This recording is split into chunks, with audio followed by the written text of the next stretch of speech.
Does this mean that people who decide to commit suicide have chosen um, to just give up? I mean, obviously they gave up.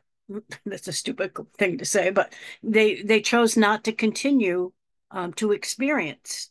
So what happens to them? Their light shines on the other side. They go back to the whole, being met with love and joy and held. And yes, they have their life review and they must see the results of their decision. And they have to see the pain of their that they caused with their decision. But then they take that expansion back to the whole and they are perfect once again. Would you ask more about that specifically? Would could I interject? Um, Hmm.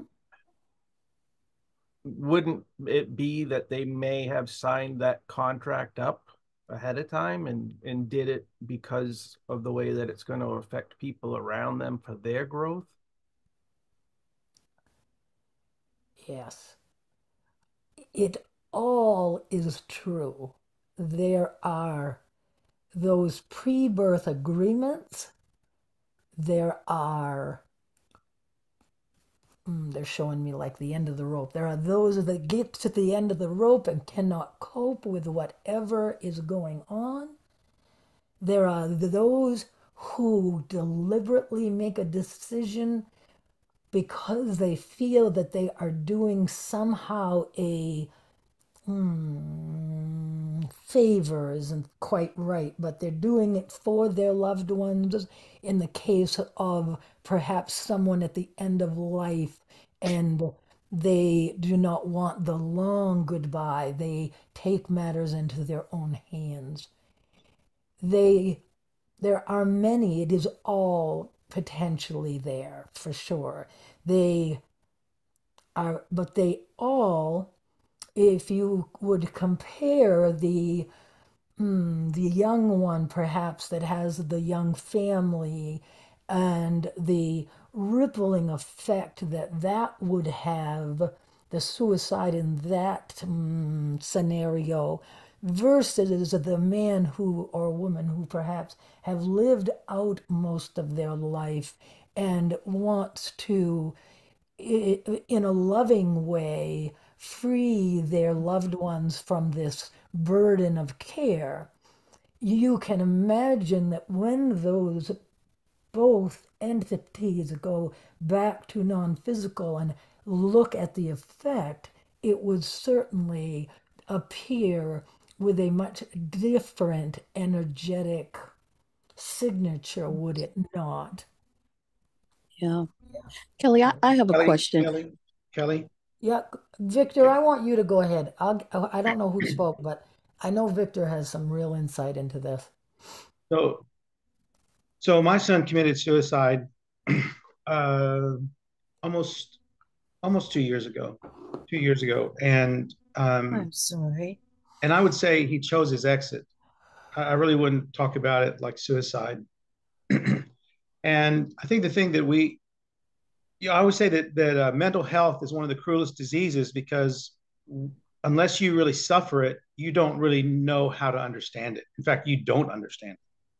You don't understand what it is to have a mind like that. And just as some souls come into the existence that enter bodies that have diseases, cancers or leukemia, children with that end up coming into bodies that have problems from the very beginning, it's no different.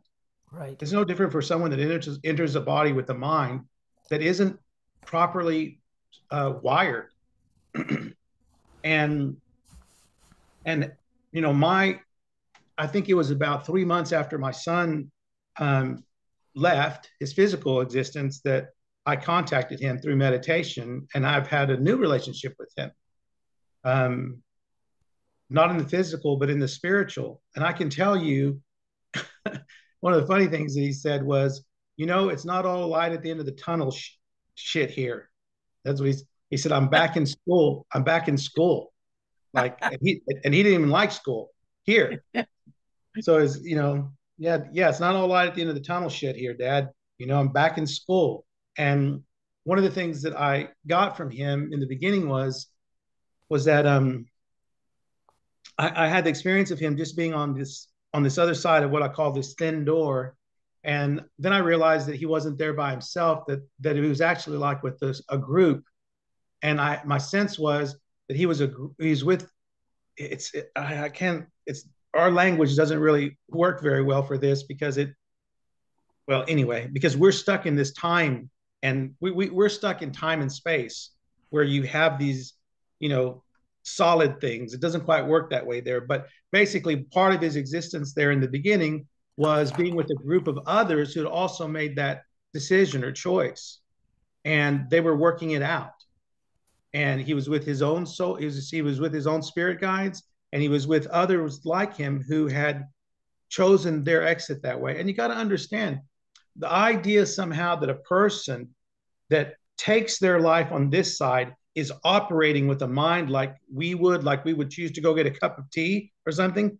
No, it is completely in another space, and it's crazy to me that on our side we even have judgments about that, that somehow we think that people are selfish or just the silly things that we say. I do know this is that for some, and there's things you're not going to understand. Just let it go. You're not going to get it. Your mind cannot comprehend it on this side. It's not capable. Something's going to have to happen to your brain in order for you able to be alive and comprehend how all this works. What I do know is this, is that for some, the imprint that they come into this world has that in it. It doesn't mean they end up choosing it. Doesn't mean they end up suffering it, but it's present until it's not.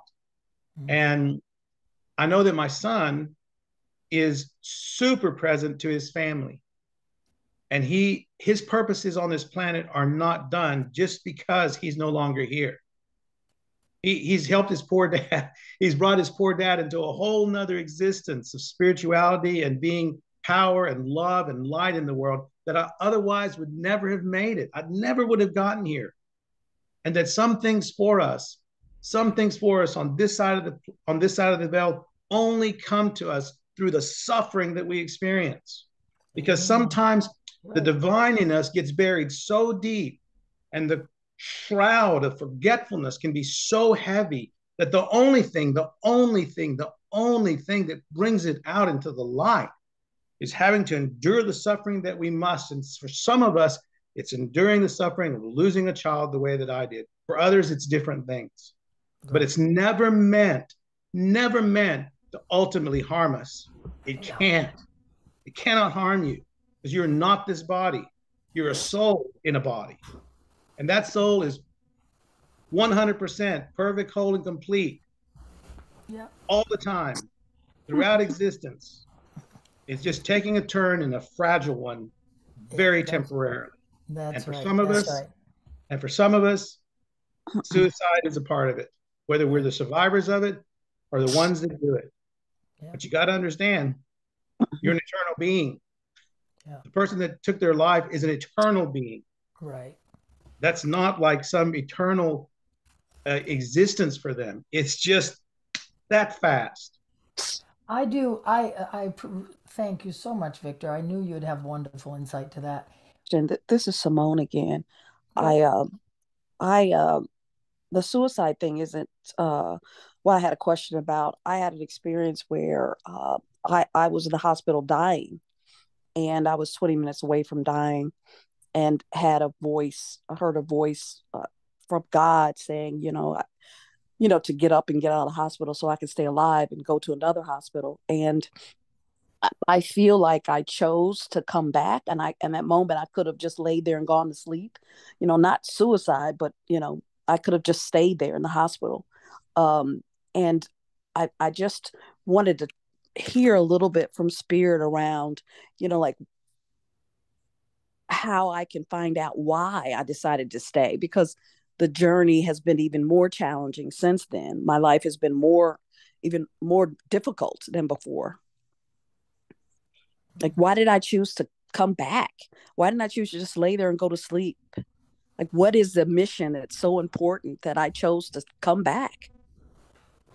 I I think I can answer that without even shifting, because it's the answer to every question that we've had today. It's the answer to all questions. You chose to live life and have this turn on the merry-go-round.